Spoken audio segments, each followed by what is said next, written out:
Boa tarde a todas e a todos. Nesse dossiê que nós apresentamos, com essa convicção de que, embora a pena de morte esteja legalmente banida pela nossa Constituição, ela é executada extralegalmente no dia a dia, né?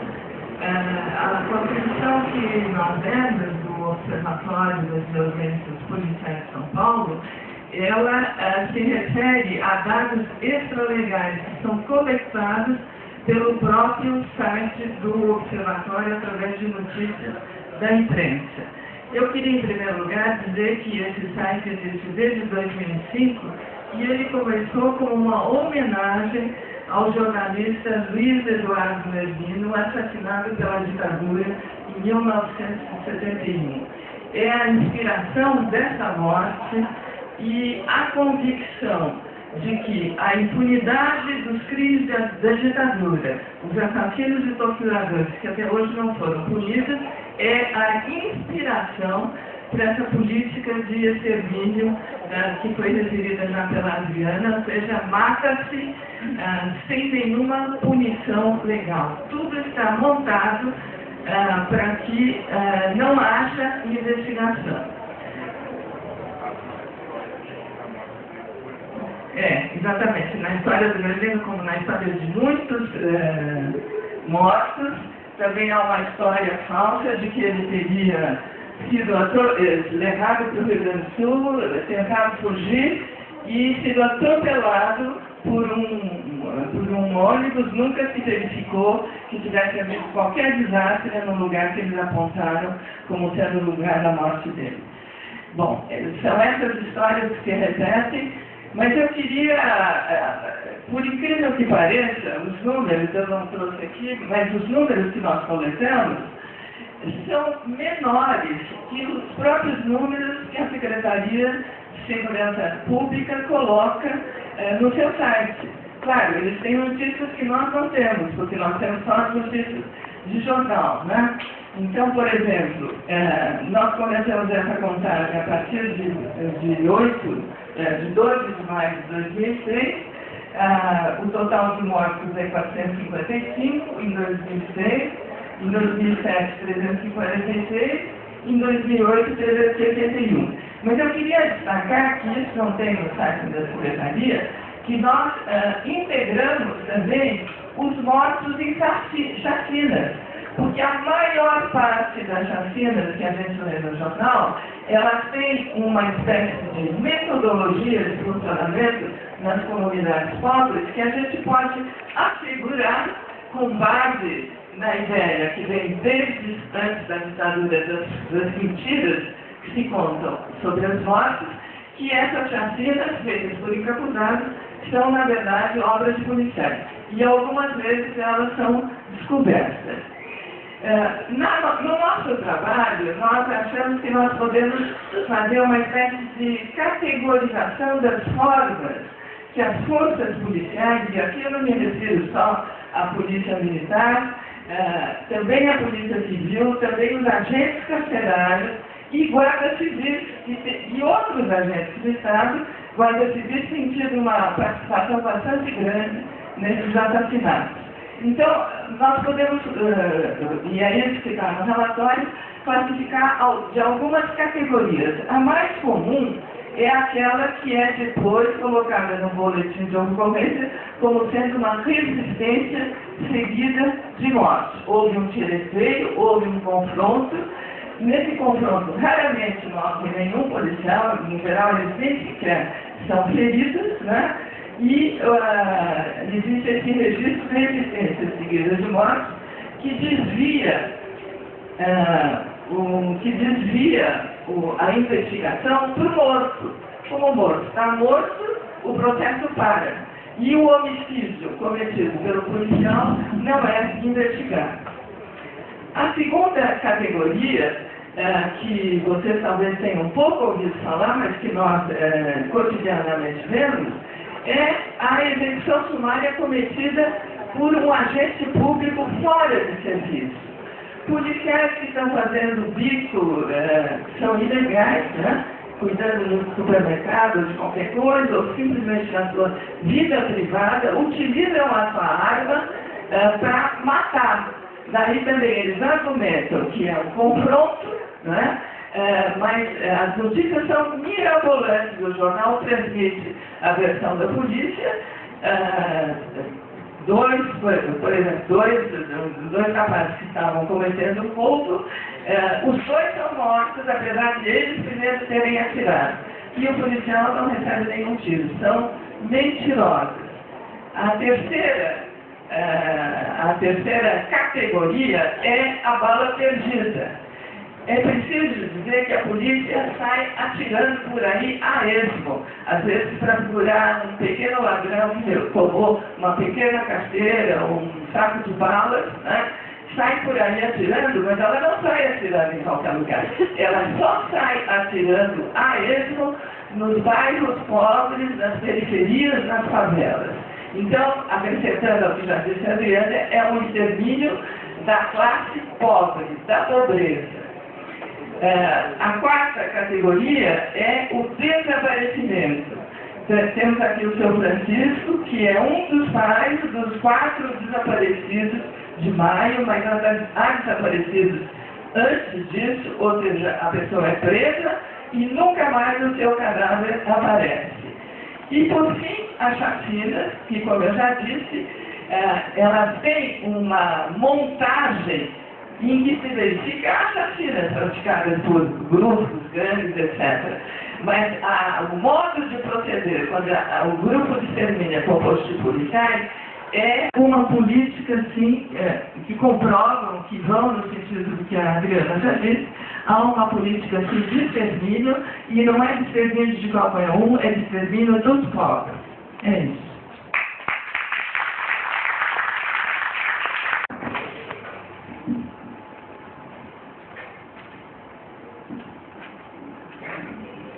Boa tarde. Primeiramente agradeço a todas a presença de vocês. Na verdade, nós mobilizamos esse ato em razão do 10 de setembro, que é o Dia Mundial contra a Pena de Morte. E, felizmente, no Brasil a gente não tem, né, na legislação a pena de morte, mas, infelizmente, a gente também não pode dizer que ela não exista de forma ilegal.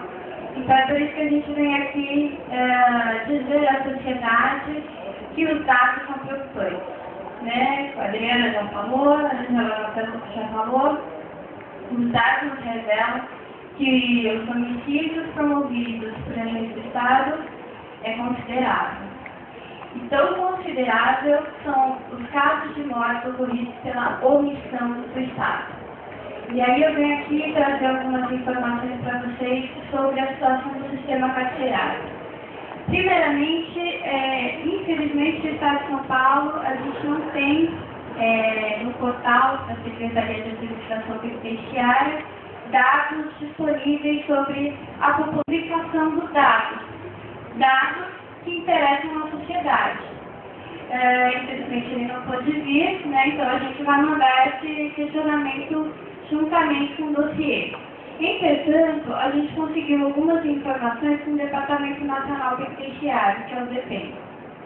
E aí, nos chamou bastante atenção o número de mortes no sistema carcerário paulista. Dentre eles, o que a gente pode dizer aqui para vocês é que, conforme os dados do DEPEN, de 2006 a 2008, morreram cerca de 1.393 presos. Como eles não fazem distinção entre os que eram presos provisórios, que eram condenados, então a gente não tem como saber essa informação com mais detalhes. De assistência a adolescentes em conflito com a lei em todo o estado de São Paulo. Adolescentes esses inseridos em medidas de internação, semi-liberdade e meio aberto. Nos últimos 6 anos, morreram 33 adolescentes nas dependências da Fundação Casa. Esse levantamento é extraoficial, é um levantamento feito pela Conexo. Nós solicitamos informações para a FEBEM, mas até agora não tivemos nenhuma resposta. É importante frisar que o número de mortes de adolescentes nas dependências da Fundação Casa reduziu bastante nos últimos anos. Isso em decorrência da pressão exercida pela sociedade civil. No ano de 2003, foram 13 mortos e no ano passado 1. Só no primeiro semestre de 2009, 2 adolescentes já morreram nas dependências da Fundação. A gente tem que lembrar que uma morte é um fato inaceitável, então essa redução não é suficiente.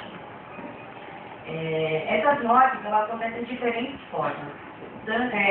Estrangulamentos e enforcamentos que são oficialmente relatados como suicídio. Muitas mortes também são causadas por outros adolescentes, né? Considerando a posição federal, a proteção do adolescente e os compromissos internacionais que garantem a vida e a integridade física dos adolescentes, a partir do momento que um adolescente é privado de sua liberdade, é dever do Estado garantir e preservar sua integridade física e mental, ainda que o seu de assistência a adolescentes em conflito com a lei em todo o Estado de São Paulo. Adolescentes desses inseridos em medidas de internação, semi-liberdade e meio aberto.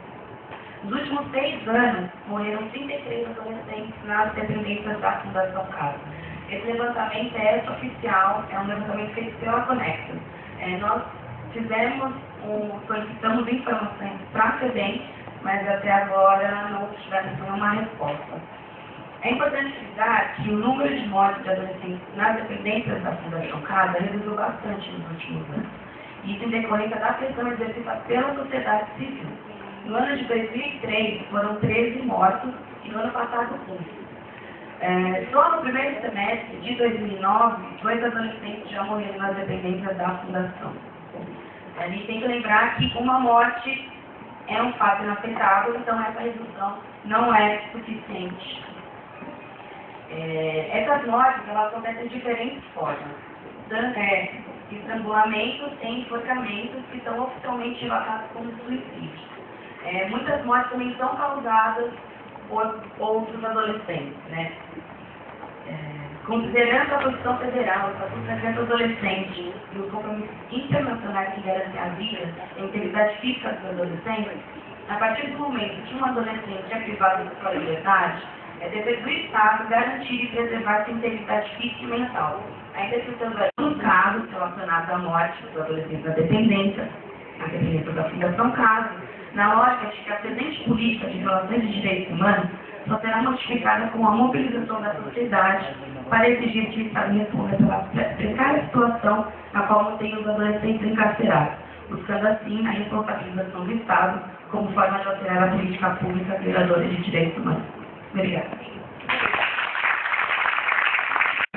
O Executivo reiteradamente desobedece ordens judiciais. E como é que fica essa tripartição de poderes?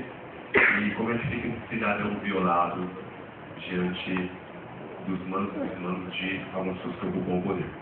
Então, da Amazon Jovem, que trabalha lá no centro de Sapopemba desde 2006. Ele trabalha lá, ele executa atividades de auxiliar administrativo. Em 2000, ele é filho de imigrantes nordestinos, os pais dele são de Alagoas, vieram construir São Paulo há muito tempo, né? Tem muitos nordestinos que querem construir São Paulo e que perseveram ainda, e que hoje se localizam nas periferias da cidade, lutando, né? Que compuseram também o movimento sindical, o movimento partidário, o movimento das comunidades eclesiais, um movimento que inicialmente era com acesso a alguns direitos básicos, elementares, como acesso à rua asfaltada, saneamento básico, à escola, à unidade de saúde na região.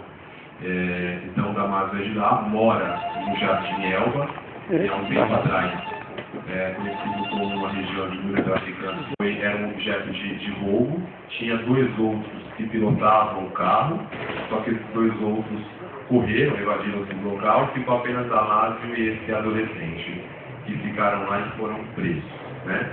Não houve o primeiro reconhecimento pelas vítimas em primeiro grau, o juiz do primeiro grau absolveu o jovem Damásio. A partir de então, Damásio é aquela civil história, né? Estava no lugar errado, na hora errada. E aí, a partir de então, foi para o tribunal, o promotoria recorreu, né?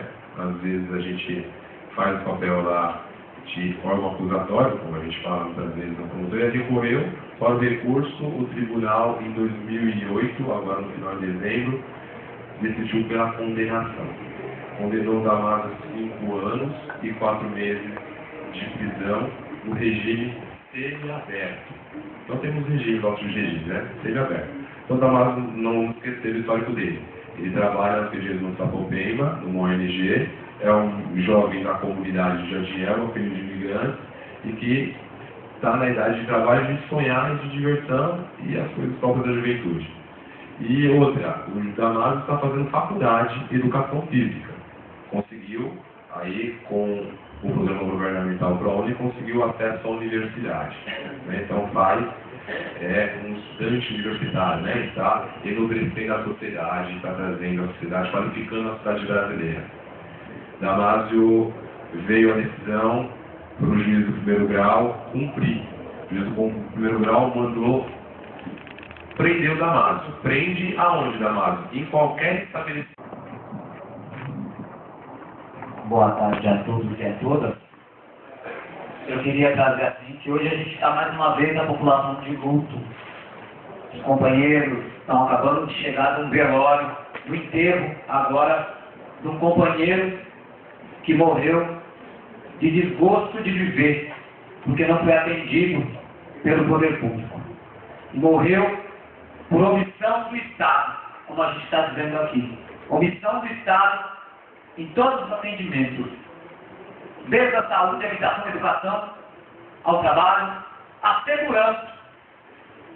Ele sentou numa árvore e morreu. Sorte que a árvore o segurou. Porque se a árvore não estivesse lá, ele estava deitado. Ele morreu sentado. Então os companheiros, e a gente traz isso muito forte. Hoje, a entidade chamada Rede Rua, que descobriu isso, foi atrás, senão seria mais um indigente sendo enterrado sem direito a nada, ou estava lá, como tem vários companheiros em situação de rua hoje, mortos no IML para estupro, sem enterro, sem direito a nada, porque a gente não fica sabendo. Então eu gostaria de trazer isso aqui muito forte e dizer, Padre Júlio está aqui, né, um lutador muito forte dessa questão do massacre, Ivan Maicon está aqui, advogada defendendo a questão da barbárie de 2004, Cristal é omisso. Está na mão do juiz, e o juiz negou para nós. Precisamos recorrer federal. E federal não nos dá. E a gente quer pedir a CLAT que leve para fora do Brasil. Que nós vamos e que nós queremos que esse massacre, que não acabou, que continua. Ontem, quer dizer, 2 companheiros do movimento à noite foram socorrer um senhor idoso que apanhou porque estava dormindo da guarda metropolitana. Apanhou. Então, doutor Fernando, eu sei que o senhor está aqui representando o MP e que tem um gareiro lá muito forte, que já tem ações da população de rua. A gente não tira a omissão do MP que está agindo, sim, que está hoje, mas que a gente pede mais rigor do Ministério Público. Essas noites, a gente estava agora, a guarda está ostensivamente todo dia batendo nos moradores de rua.